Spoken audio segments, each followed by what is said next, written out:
Hello and welcome back to Lifting the Soul Ministries podcast. I want to start off by saying thank you to all of you who have already been tuning into our program and for the feedback, and for those of you who have already subscribed and shared our message to others. Today we're bringing you another great subject to talk about, and I'm really excited to dig into it. So, Jason, what are we going to be talking about today? Well, today's going to be a really great episode. It's one that's really special and near to my heart. Has to do with really the role of masculinity and how to play more into the masculine role, which includes the idea of why being nice isn't nice, why passivity kills relationships, and how to turn it all around. Yeah, that's awesome. You know, I have had to deal with a lot of that throughout my marriage relationship and everything, and these are subjects that really are resonating with me as well. And so yeah, I'm really intrigued as to where this is going to go, and so let's get going. Sure. So the first one has to do with why being nice isn't enough. And I would go so far, I would actually go even further to say that being nice really isn't nice.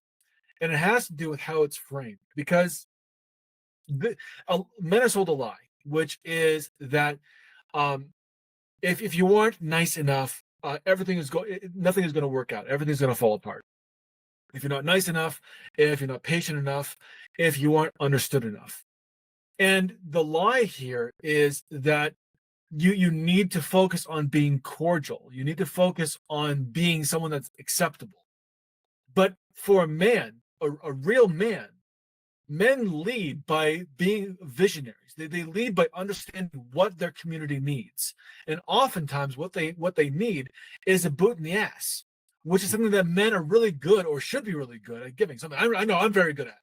And it's one of those things where if you are trying to be nice, you are lying to yourself and you're lying to others. You're lying by omission.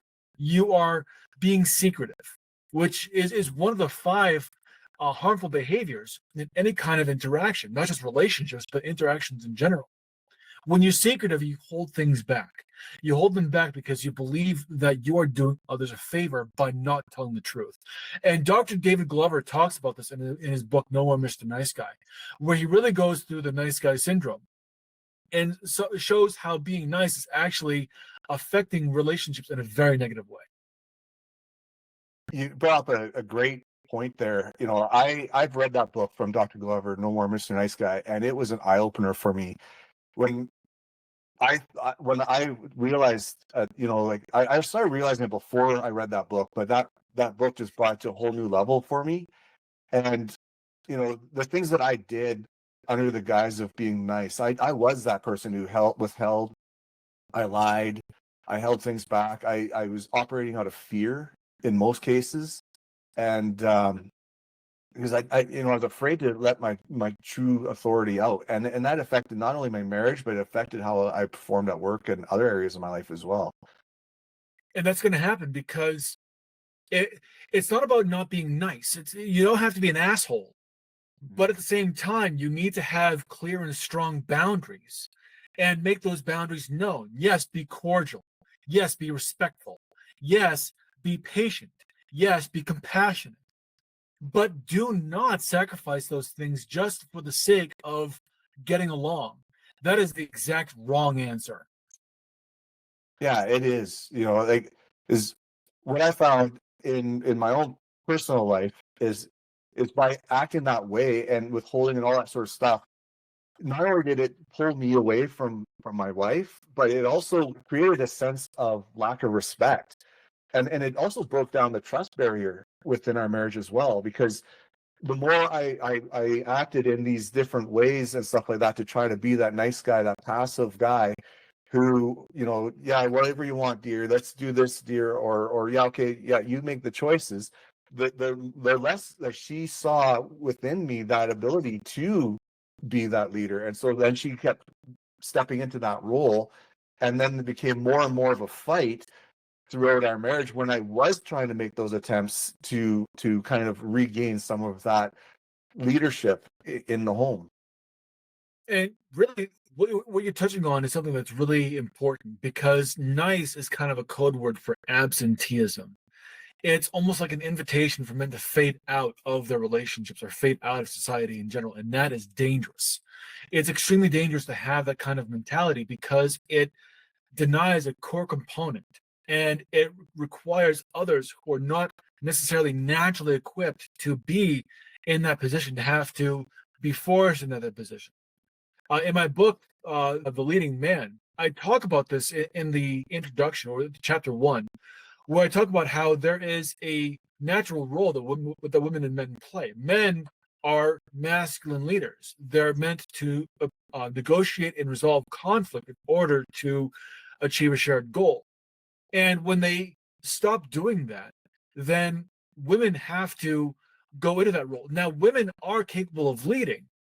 Now, that's to say that women are capable of leading in the same way that men do for a short period of time. There's supposed to be a stopgap. The point where, okay, it's not working. I have to step in here, but I can't stay here because I already have a role. I already have a job, and I can't do both.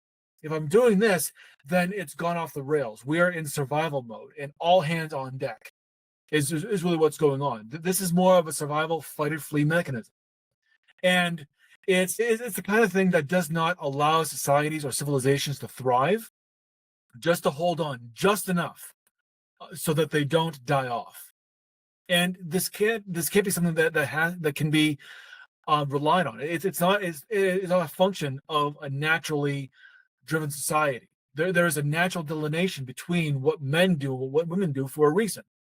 And when that is honored, when men actually step up and play nobly their part, they allow women to do the exact same. And so then that is how we have a thriving civilization.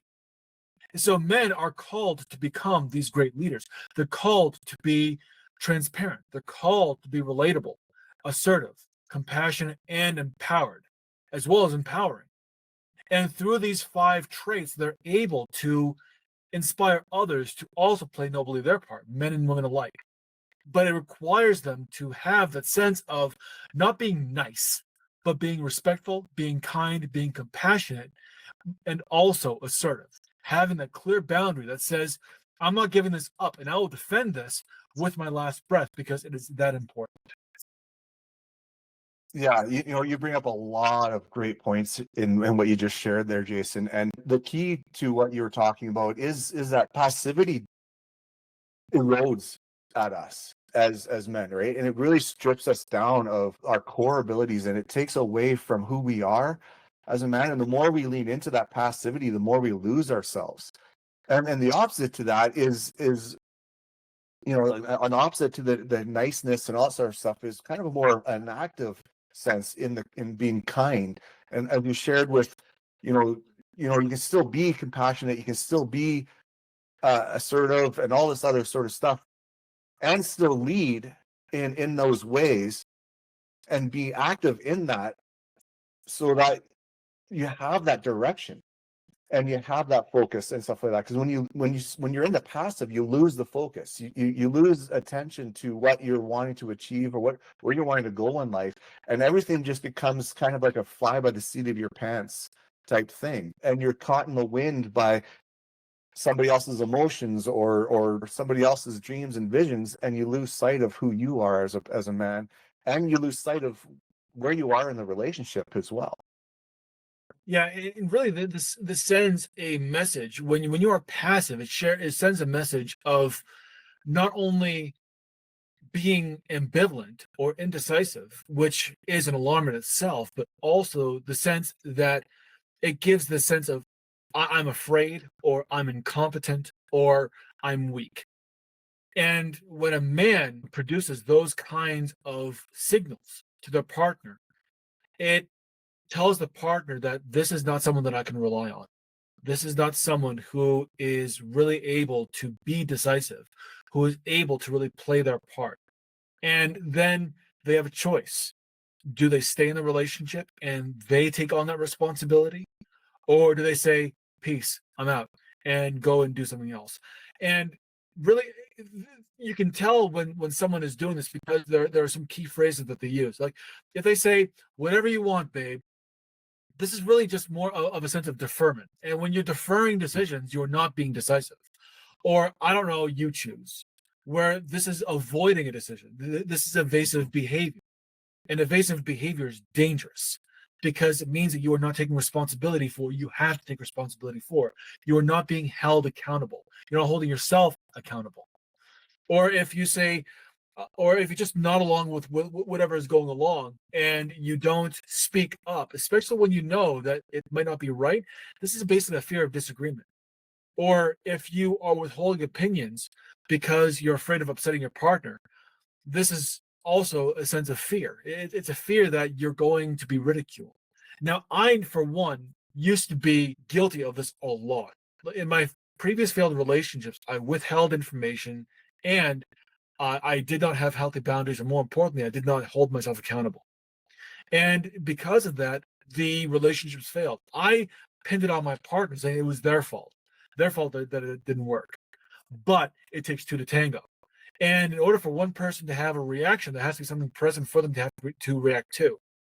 Because in behavior, there's one law that I love, which is nothing happens without a reason. People don't do things without a reason, even if that reason is false or imagined.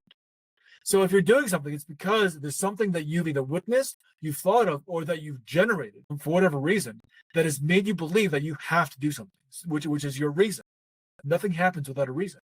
So if you are exhibiting this behavior, there's obviously a reason to do so. But because you've experienced that behavior or you've demonstrated that behavior, your partner is also going to react to that, which is going to give her a reason to do what she does. So it kind of makes you think, how am I contributing to that situation? The moment you ask that question is the moment you invite a change to everything. You bring up a great point right there at the very end of how self-reflection, how am I coming forward in this relationship? How am I, reacting to these things? How am I responding to these things? Once you start taking ownership of those responses, that is the beginning of change. And I noticed that in my own marriage as well, and stuff, where everything I was doing, like I shared earlier, was out of fear of conflict, fear of loss, right? Like, and that's the misnomer. Another misnomer is like this fear of losing the relationship and being this passive person, thinking that you got to do everything you can to appease this person or whatever to avoid these conflicts, is actually what is actually a driver that puts a wedge in that relationship and pulls it further apart.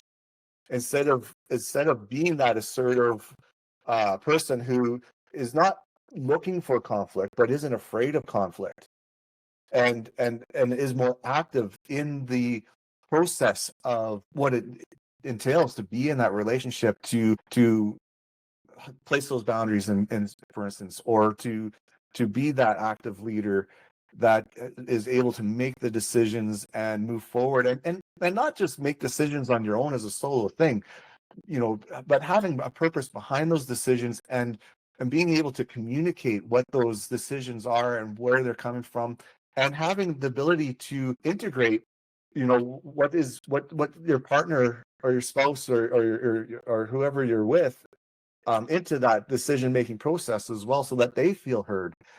and everything as well, right? So it's not about just being solo and pushing forward with your agenda, but still having that focus and also being able to integrate them into it as well, so they feel a part of it. So you bring up something that I was going to cover anyway, and this is so important that people understand. In a relationship, yes, there has to be this co-creating process. There has to be this process of both people contributing in a way that is going to be beneficial to everyone, and that is going to create a beneficial outcome for the relationship that both can enjoy and that everyone can thrive in. Someone has to lead the direction with that. Someone has to have an idea of where that relationship is going to go to achieve that. And then both have to buy in to that vision. And when men decide that they're going to make their partner their everything, what they are saying is they are sacrificing their vision, their ability to create that vision of what that future looks like, because they care more about their spouse than they do about the health of the relationship. Very codependent behavior, very toxic, very unhealthy. Instead of looking at their partner as an opportunity for not only themselves to be advanced, but also for their partner to advance and to create something that goes beyond them, to serve the relationship in a way that goes way beyond them. Because if you only focus on yourself, you diminish your power so greatly, because let's face it, no one gives a shit about you. And that's actually by design. It's actually a good thing, because the moment people focus on you, they forget about everything else they're capable of. They enslave themselves to the idea of another person. And I really want to hit that home, the idea of enslaving yourself to another person. You degrade yourself for the benefit of another. And no one should ever be doing that. Not man, not woman. However, everyone has their role to play. And to understand what that role is so important. So when men act with focused tenacity and with a backbone, FTB, they really act in a way that says, I know what my job is. I know what my purpose is, and I'm going to pursue them. And I'm going to surround myself with a person who is going to also support that and inspire me to move forward.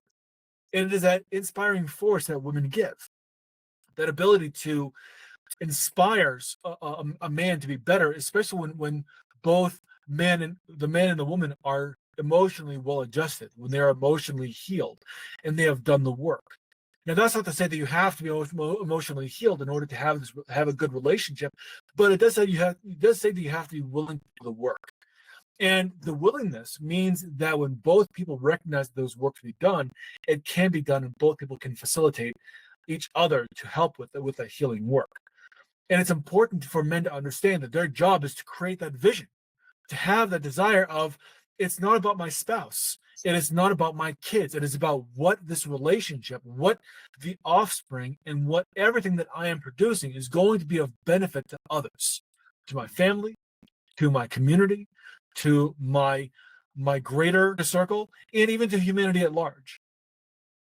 Understanding how you're going to have these impacts is going to let you know what you need to accomplish, especially as a man, as a masculine leader that has influence, that has power.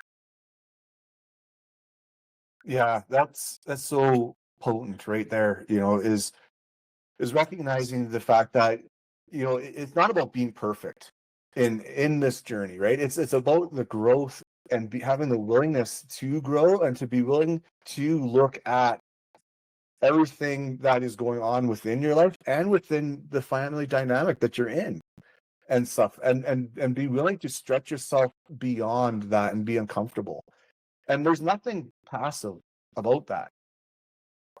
And when I think about, all these things that we're talking about, what we're leading into, one of the things that I think we need to address is how does passivity show up in men, and just kind of dig into that a little bit further. I know we've highlighted a few points throughout what we've talked about, but there seems to be something that we can just dig a little deeper in on this. Well, think about it like this. Let's say that you're on a ship and you hit an iceberg. You're basically reliving the Titanic all over again in 2025. Do you want someone who is going to say, "Oh, I don't know what to do. What do you think that we should do?" Or do you want someone who's going to say, "Here's a plan. Let's go. This is what we have to do. This is what I need you to do. This is how I need you to contribute. This is what the overall plan is, and this is what the result of that plan is going to achieve." Which one do you really want? Because a man who is well adjusted, who actually has the right head on his shoulders, is going to be that one that says, "This is where we are. We've hit an iceberg, we're sinking. This is what we need to do in order to make sure that we survive, that we reach safety. What I need you to do is this." That take charge influence creates such a great sense of security and assurance. And unless men are going to live that, unless they are going to really embody that sense, they're doing themselves and others great harm. Because let's say in a relationship, just a mundane relationship, if a man is going to abandon his responsibilities of decisiveness, of responsibility, and of vision, then what he's saying is, I need you to not only do the duties that you have been naturally endowed with, but I need you to take on my duties as well, because I don't feel like doing that. It's like me saying to my wife, "Yeah, I need you to work two jobs. I need you to do my job, and I need you to do your job, and I need you to make sure that you provide for both of us, that you make all the decisions, that you are taking care of the kids, and that you are providing the vision of where this relationship is going to go. I'm just gonna sit back and drink beer." Okay, that good? What relationship do you know that is actually going to really enjoy that? Of course, a spouse is going to be pissed off by that. She is going to say, "No, this doesn't work. I need you to step up." Yeah. And she's going to do it in the way that she knows how. And men know exactly how that is, by nagging. She's going to nag you to death because she needs you to step up, and you aren't, because you aren't doing the job. And the moment that you say, "Okay, fine, I'm going to do it. You've only told me 6,000 times, but okay." I mean, that in itself is like, it feels like a job in itself to your partner. She's not your mother. She's supposed to be your partner, which means that you have to bear the same responsibilities in the relationship that she bears. Not the same roles, but the same level of responsibility. Because what you have in that relationship is a responsibility. Yeah, that's so true. When we abdicate that responsibility by being that passive person, by deferring everything to our spouse, whether it's willingly or subconsciously or whatever, because a lot of times I think some men are doing this subconsciously. They don't fully recognize that they're doing this. It could be from influences they've had from the past, whatever. It could be examples of what they grew up and how they was modeled to them from their family before and all that sort of stuff, which is something that we got to learn as well to take responsibility for. That we don't have to act the same way that our parents did, or that society is trying to teach us, or whatever else that may be influencing us from the outside. We really got to take that responsibility within ourselves and move forward from there. And so that means that we're not acting in a passive way. So you are absolutely correct. And in order for men to do this, they have to be willing to be civilly disobedient. So I say civil disobedience because you have to still work within societal framework, within the civilized way, but you don't have to adhere to the role that has been shoved down your throat. Be nice, keep your head down, don't make waves, don't ruffle feathers, don't offend people. Yes, offend people, because it's okay to be offended. No one ever died from being offended. And by being offended, you have to really think about what it is that you are doing. The idea of offense is really the idea of the internal wake-up call. It is a sense of self-reflection. And the only reason why a person wouldn't want to be offended is because they wouldn't want to have to reflect on what is they're doing and have to take responsibility for their actions. And men are great at shining the light where it has to go. And offending people sometimes is how you have to do that. So what? You have to be willing to speak up. Be civilly disobedient. Question the norms, question the roles that have been foisted on you, make decisions that are unpopular because you know that they are what you're supposed to be doing.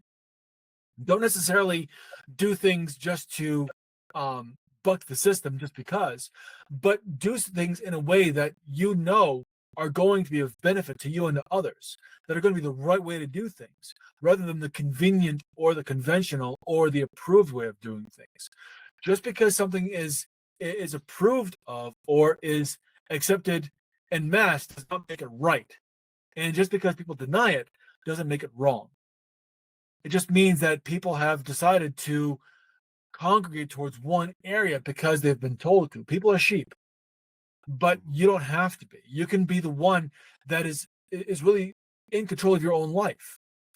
What some would call like a sheepdog, the one who understands rebellion but acts still with civil disobedience, acts in the civilized framework, but makes sure to make your own way.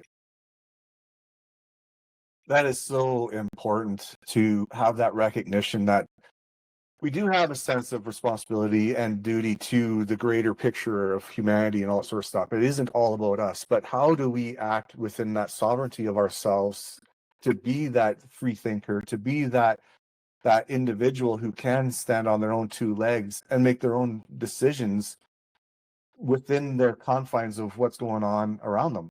And that's plays a huge role in the home and in the family dynamic. And it really, actually, and this goes for women as well, but for men to be really playing into their leadership role and bringing that to the home has a powerful effect in many ways. And to be honest with you, what we have come to learn is that women do crave leadership. Oh, absolutely. They not only crave it, they demand it. Because feminine leadership is meant to be nurturing and to cultivate life and inspiration. You can't do that if you are also having to worry about how things are going to play out in the future. Being future oriented and being present oriented, they take two very different tactics. They take two very different frames of mind. And women need that sense of leadership. They crave it so much because they're craving someone who has a healthy masculine energy type that provides direction and creates stability. And that's because feminine energy, when correctly applied, really responds to direction, security, and vision. It takes it and forms it into something. So if you think about it, men are really great at creating the foundations of a house, the framework, everything that's possible. But it lacks the furniture. It lacks the lived-in feel. It lacks the enjoyment of making it worth living in. And that's really the concept that women offer.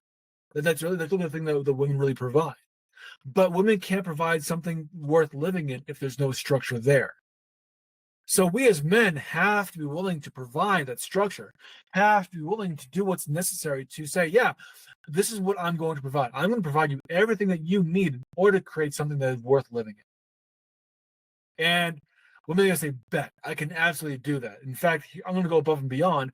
I'm going to make it even better than what you thought it would be. But in order to do that, they have to have something that they can work with. They respond to the leadership that is given. Now, leadership is not domination. Leadership has nothing to do with your ability to control.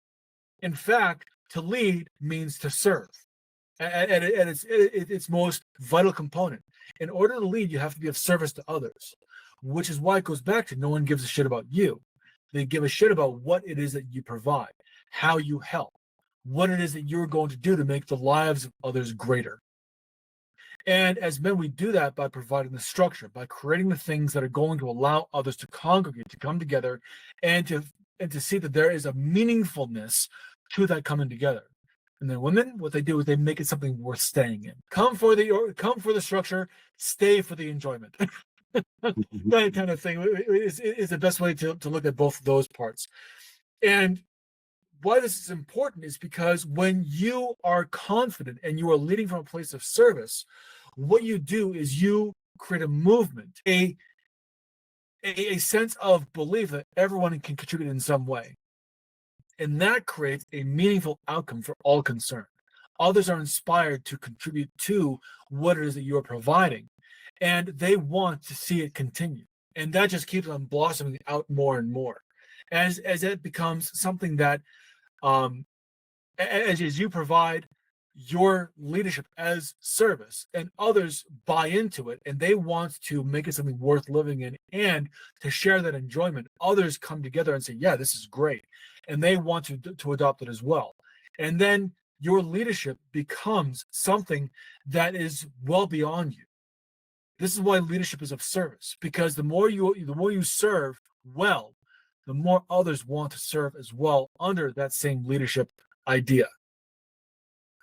That is so vitally important. As you shared through all of that, I was thinking, how, with us as men, providing that structure, providing that leadership, providing that sense of direction, it gives the woman something to get behind, to rally behind. And when she feels and that sense of purpose within you and that direction within you, that's when she can really begin to support you in a very healthy way. And she will actually lift you up and keep helping move you forward in that direction.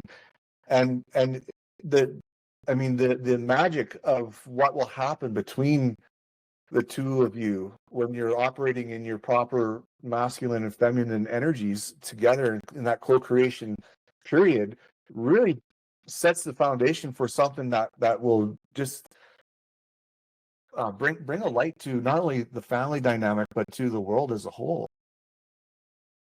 Yes, and in order to do that, you have to be willing to be expressive. You have to be an active agent in your leadership. Because if you think about masculine and feminine energy, like the yin and the yang, where you have the yin with a little bit of yang and the yang with a little bit of yang, the black and white circle with the two halves. If you look at yang energy as being that expressive energy, being masculine, yang is expressive. It moves out. It is very masculine, and yin is receptive, which is also very feminine.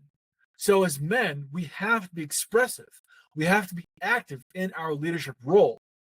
And unless we are doing that, we're going to end up not receptive, but passive. The opposite of expressive is passive, and being passive is dangerous. The opposite of receptive is domineering, which is also equally dangerous. So we as men have to be expressive in our leadership ways. We have to be actively leading. And it's only then that we create that sense of assurance. Because if we don't do that, then what we do is we create this dynamic with us and our partners, especially in relationships. And relationships could be business, intimate, whatever. But let's focus on between a man and a woman, the husband and wife.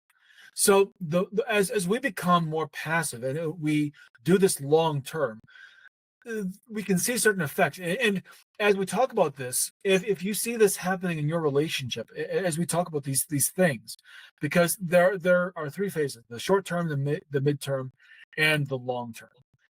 See how this might be playing out in your relationship, and see how these characteristics might be playing out in your relationships. So for the short term, you might notice that you're less intimate, you're having less sex, and you're having more arguments.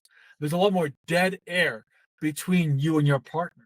And this is really this comes with a short-term passivity. And you might think that this is coming from a disagreement between you and your partner. No, this is because you are too passive. You are not giving her a reason to really respect you as a leader in the short term.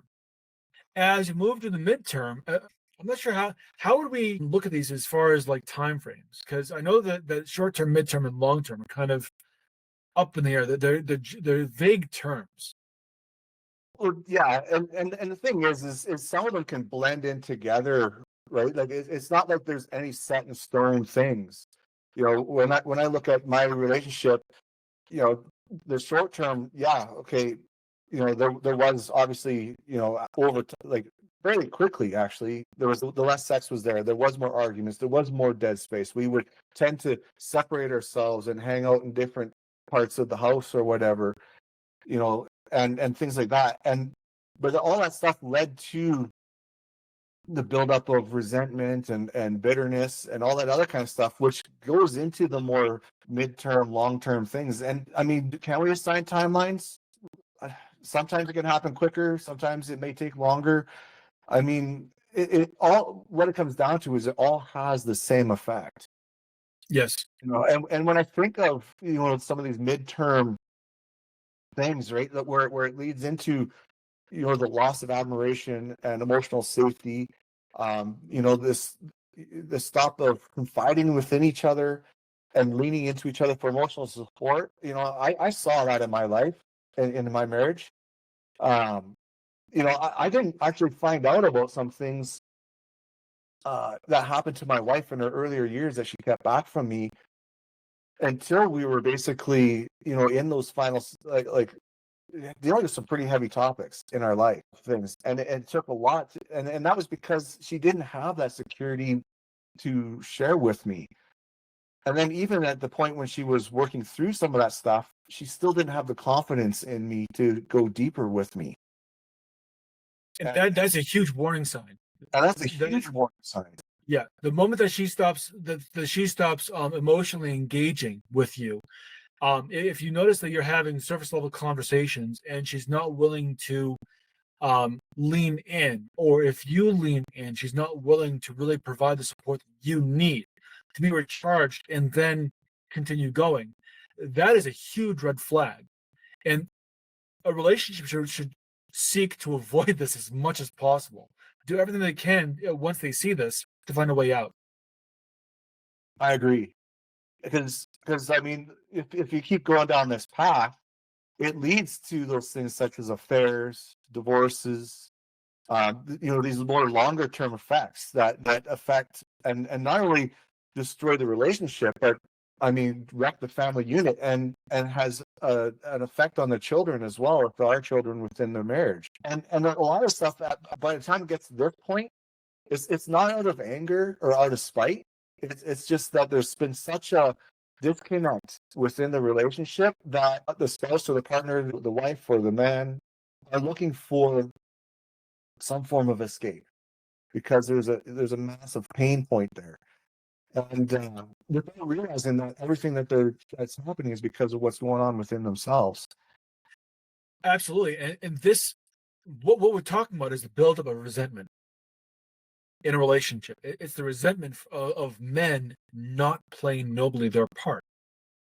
And whenever there's resentment in a relationship, the relationship is doomed to fail. There was a psychologist, I forget his name, who ran a study of relationships. It was a 10-year study, a long-term study that looked at the effects of resentment in a relationship, specifically resentment, and how disappointment was really the warning sign that resentment was building. What he found was that relationships that had resentment, 90% of them, within 3 years of that resentment starting, ended. They were completely destroyed. Resentment is the biggest killer of all relationships because when a wife resents her husband, or even when a husband resents his wife, they no longer see each other as people. They see them as obstacles. They have diminished their status from being a person who has the same thoughts, feeling, the same capacity for thoughts, feelings, and beliefs, decisions, and actions as them, and instead sees them as an obstacle to their own happiness. And happiness is fleeting. Happiness really doesn't matter. It's not about whether you're happy or not. It's whether you are completing your role and whether you are working towards the outcome that you have planned. Happiness comes and goes. Misery comes and goes. Disappointment comes and goes. Resentment kills relationships. It is the cancer of relationships. And once resentment seeps into the relationship, it becomes very hard to get out without that serious self-reflection and that serious sense of how can I improve myself to improve the relationship? Without that, it becomes nearly impossible to create the kind of outcomes that you really want. Yeah, Go ahead. you really said a lot there, especially with resentment. And there's truth to it too. Like I've learned that a lot of times the woman, when she, when she's at the point where she's saying, I want a divorce or something like that, that decision was probably made upwards of 2 years or more before the words come out a lot of times, or before the affair happens, or whatever. There's something that's happened in that relationship, and they're only, I mean, sometimes they'll hold on to it for that long because they're kind of hoping that something will change to move things around, but they've already tuned out and they're looking for that exit strategy. And once they have that exit strategy, whether it be with another man, whether it be that they've got some kind of side hustle that they've been working on to kind of create some sort of thing that they can transition into, where they feel that they don't no longer need to be in that relationship, that's when they'll pull the trigger. And so by recognizing these things, and that it's not over, in the sense that there still is hope. There is a way to turn the relationship around. There is a way to rebuild things. There is a way to let go of that resentment, and to be able to move things forward. So let's spend a little bit of time about that. Like how can we as men turn things around in the relationship, and build something that will not only potentially restore that relationship and restore that committed union that we have, that we go into the relationship with, when we first start in life and marriage, and in that, we want to be with a person because we see something of value in that person. We want it to be long term.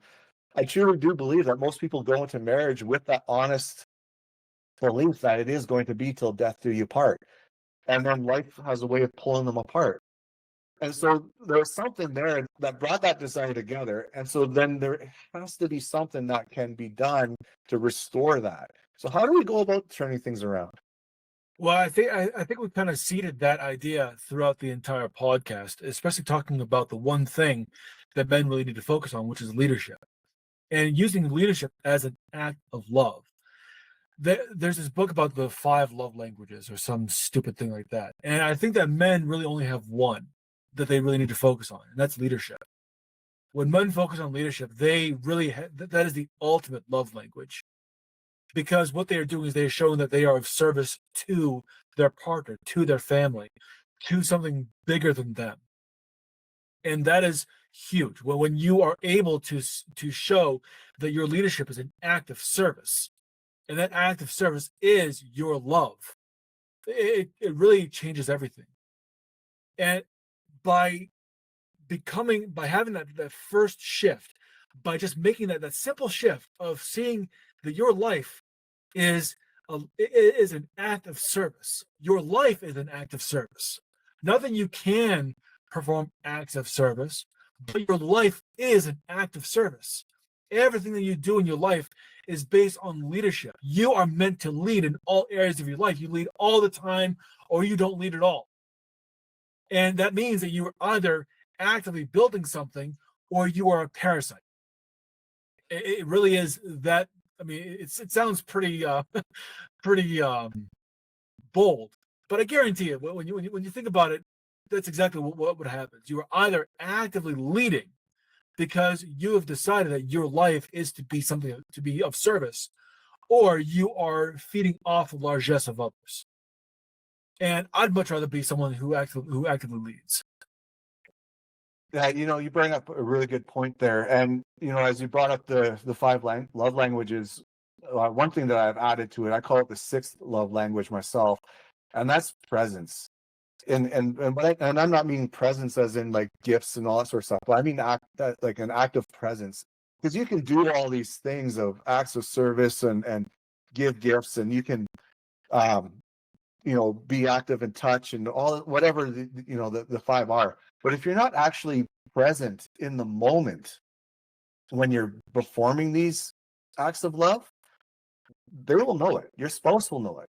And And the people around you will know it. They'll know that it's being done because, well, this is something that she likes, so I'm just going to do it just to appease her and stuff like that, right? And that's where that leadership comes in. But it also has to do with self-awareness of the motivation behind what you're doing and why you're doing it. And so that's something that I've really kind of leaned into myself is being more present, which means I have to be more aware, which means then I have to be more in tune.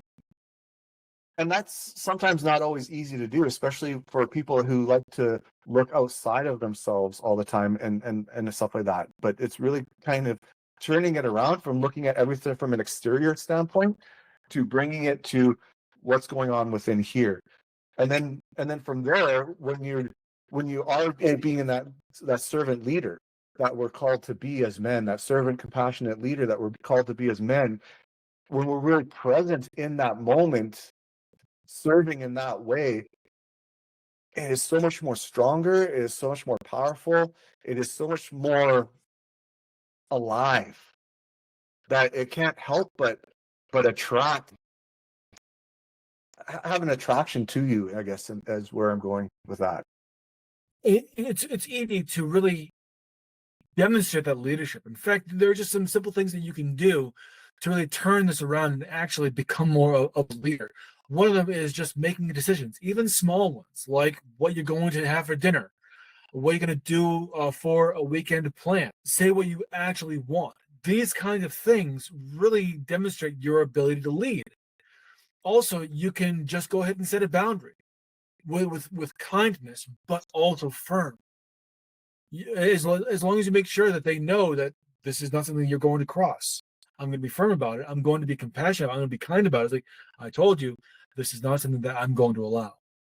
And you can let them know over and over again, making sure to have patience, because you can't expect them to move on your timeline. But all you can do is expect that you are going to continually show up with this firm, kind boundary that you are going to constantly be defending. And then finally, just start using phrases like, here's what I think that we should do. Here's my perspective. And instead of saying, I don't know, instead of checking out, actually give a perspective. It might be wrong. Who cares? It's okay to be wrong. Be willing to be wrong. We're humans. We're fallible. We're wrong a lot. We screw things up all the time. And you've screwed things up in the past. You're going to screw things up in the future. But these are learning lessons. One thing in NLP, that neuro-linguistic programming, for those who don't know, and one thing I love in NLP is the idea that there is no such thing as failure. There's only feedback. And every time that you do something that that misses the mark, that doesn't make the grade, which is like 90% of the time, you're going to learn, and you're going to find out what you can do to improve. So use it as an opportunity to improve. Everything that you do and say, use it as an opportunity to improve, because you're always going to mess it up in some way. Nothing's ever going to be perfect. And be willing to constantly learn from what it is that you missed the mark on. In fact, the idea of sinning, the definition of sinning is missing the mark. So all you can do is learn from the fact that you are missing that mark. And the more you miss, the more you learn. And the more you miss better, with more accuracy. So absolutely be someone who's willing to fail. Be willing to get it wrong and learn from the mistakes. Be willing to say, how can I do it better next time? What is it that I can learn from the situation so that I can improve myself? Because that is the kind of thing that is going to separate you from someone who is a passive nobody that no one wants to respect, that everyone is going to look over, that even women look at and say, you are a complete disappointment. It is going to separate you from them because you are actively willing to do the hard things that are going to better yourself. And spoiler alert, it really isn't that hard. That is so great, Jason. I appreciate, like you said, like setting those boundaries and being willing to stand firm in them and with kindness, because you are going to be tested. I mean, if you've been in a relationship for any length of time and you've been allowing it to go in a certain direction by being passive, when you start setting those boundaries, guaranteed your wife is going to be pushing at those boundaries because she's used to acting in a certain way. And so you have to be able to stand firm in those boundaries. And it has to be with firmness and with kindness. And it has to be something that you're going to have to be repeating on. And by making simple changes in how you speak, like you shared, with giving an actual response to a direction instead of being that I don't know person, because that gives them something that they can lean into, and then you can create a dialogue with. And then you went further into the missing the mark and failing. Like that's something that I've learned, failures aren't failures, they're lessons learned. And so to change that mindset that I'm a failure, I've done all this stuff wrong in my life. Well, okay, well, where are you going to take that from? Are you going to keep dumping on yourself and hold yourself back because you've made some mistakes in life? Or are you going to stand up and say, you know what? I'm going to dust myself off. This didn't go the way I thought it would. How can I go about this differently? Right? And those are huge factors that I've had to learn in my life. And I continue to say, I wouldn't be here today having this conversation with you if it wasn't for the fact that my marriage fell apart. Because that my marriage falling apart gave me a sense of purpose. It gave me a sense of direction. It gave me a sense of, okay, I got to find something different within myself that I've got to change. And yes, at first, to be honest with you, I did look at it from the standpoint of being a failure. But now I'm looking at it from the lessons that I've learned and how can I share that message with others. And that's really what Jason and I are here to bring to you as the audience, is to bring that message of you're not a failure. There is hope. There is a way that you can restore the marriage that you're in. There is more to you. Say you have been in a divorce. Say your relationship is crumbling right now and you don't know where to go. There is something within you that can change the direction your life is currently heading right now. And you don't have to do it alone. That's why we're here. That's why we're producing this podcast series. That's why we've developed Lifting the Soul Ministries, is to help people and show them a way. And it doesn't mean that Jason and I have all the answers, but we've learned from our mistakes and we're sharing those lessons that we've learned. And you know what? We're continuing to want to learn in this process. And so there is something within you. Stop hiding it. Stop falling back out of fear. Share your voice, share your perspective. Take these small steps. It just get into practice of taking these small steps and learning from that process. And don't make it about what your wife is doing or what the world around you is doing. Focus on what's going on within here, within your own heart, within your own mind, and move from there. And lead with love. That's the message that we want to bring forward today as we continue to move forward. Is there anything else that you would like to add to that, Jason? Yeah, if I were to give some final thoughts, what I would say is that there isn't anything else that you need to be other than you. I love Dr. Seuss. And one line that comes out from that really seems really apt for this is, the one thing that is truer than true is that there's no one that could be you. There's no other you that is youer than you, or something like that. And I there's a lot of truth to that. There's no one that's going to be just like you, and you should not try to be just like anyone else, because you are unique and you are special, and you have a lot to offer as a man.